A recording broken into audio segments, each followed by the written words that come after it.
Bismillahirrahmanirrahim. Assalamualaikum warahmatullahi wabarakatuh. Alhamdulillah wa alhamdulillah. Syukur Muhammad Rasulullah. Allahumma shalli ala Muhammad wa sallim. Yang pertama-tama, mari kita senantiasa menjadikan syukur kepada Allah SWT,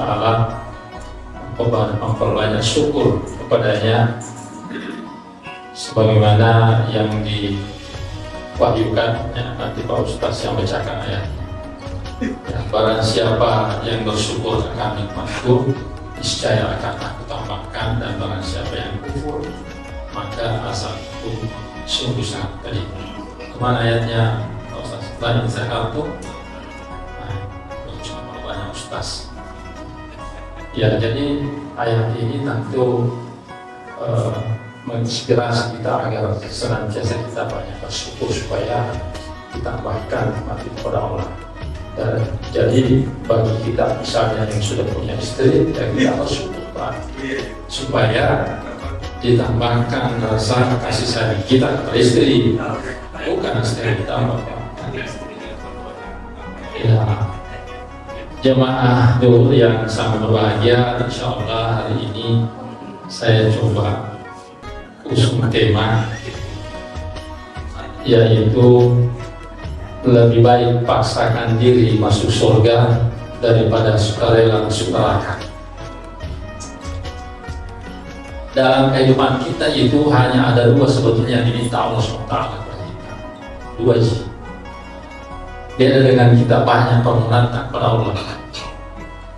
Apa yang dua itu? Yang pertama, Allah meminta kita melaksanakan seluruh perintahnya dan menjauhi semua larangannya. Itu saja dua ya. Nah, kaitannya dengan judul ini, tentu pada saat kita diminta oleh Allah misalnya melaksanakan perintahnya, katakanlah sholat ya, maka kita perlu memaksa-maksa sedikit diri untuk mengerjakan lebih dari yang menjadi standar kewajiban kita. Jadi kalau misalnya kita hanya melaksanakan salat fardu dhuhr, sudah itu assalamualaikum langsung balik kanan, yang menurut saya belum muncul diksi paksa di situ untuk diri kita. Karena kenapa? Sejatinya kita paksakan diri dalam tanda petik untuk melaksanakan rawatibnya, sehingga ada nilai plus yang kita bisa dapat. Begitu juga dengan amalan-amalan yang lain ya. Misalnya bersedekah.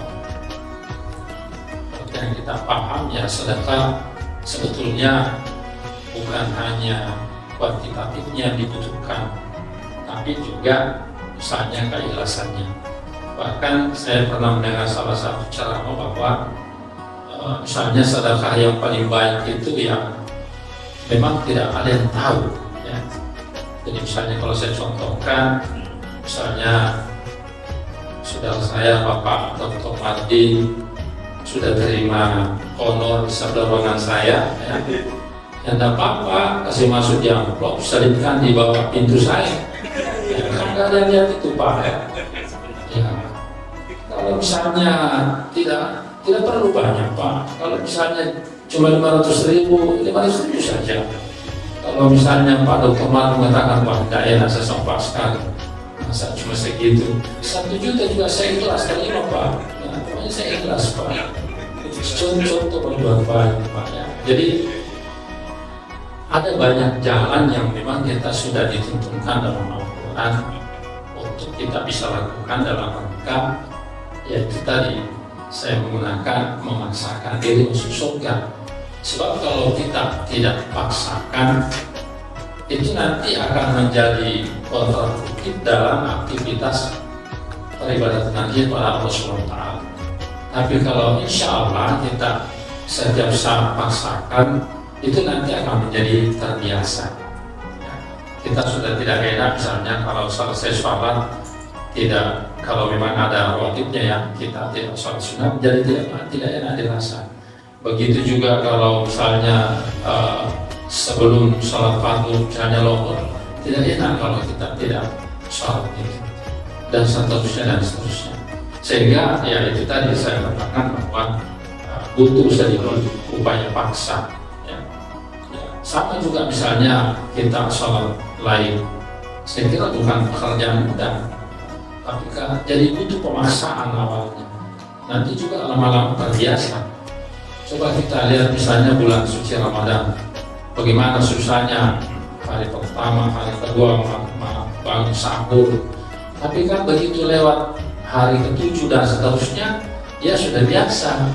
Ya, bahkan sebagai bentuk tagihan dari kebiasaan kita itu, kalau sudah selesai Lebaran Idul Fitri, ya di antara kita kan banyak yang melaksanakan puasa bulan yang namanya puasa Syawal. Ya, itu sebetulnya tagihan dari kebiasaan kita. Ya, karena kita sudah lewati 1 bulan, akhirnya ada motivasi dalam diri, masa yang 1 bulan saya bisa, yang 1 bulan saya tidak bisa.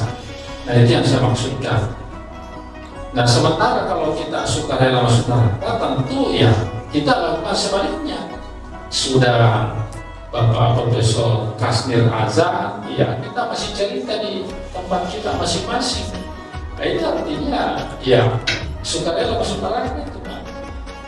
Karena kita sudah tahu waktunya sholat, sudah dipanggil, kurang apa lagi? Apa mau ditarik? Ini menjadi pembelajaran kita bersama. Walaupun kita yang selalu ada di dalam masjid ini, ruangan ini, ya tentu ya kita sudah terbiasa lah ya. Tapi saudara-saudara kita yang lain yang perlu ajarkan lebih intens lagi. Sebab saya pernah mendengar Ustaz berceramah bahwa salah satu kelebihan yang diberikan oleh Allah SWT kepada orang yang ada di dalam surga, yaitu diberikan kesempatan mengunjungi neraka. Ya. Jadi ada diskresi di situ, Pak. Kalau misalnya kita semua yang di pasca ini sudah ketemu semua di surga, terus kita cari satu persatu, di mana saudara kita ini yang ini? Nah, kita bisa jalan-jalan di neraka ya. Kalau ada di saatnya kita berdoa supaya kita doakan saudara kita itu diangkat oleh Allah SWT supaya bisa juga ikut bergabung dengan kita di surga ya. Seperti itu. Saya kira banyak yang bisa saya sampaikan, Pak, tapi mohon maaf ini ada ujian yang 13.30 Pak. Jadi mungkin waktu itu juga tidak dapat saya tutupi.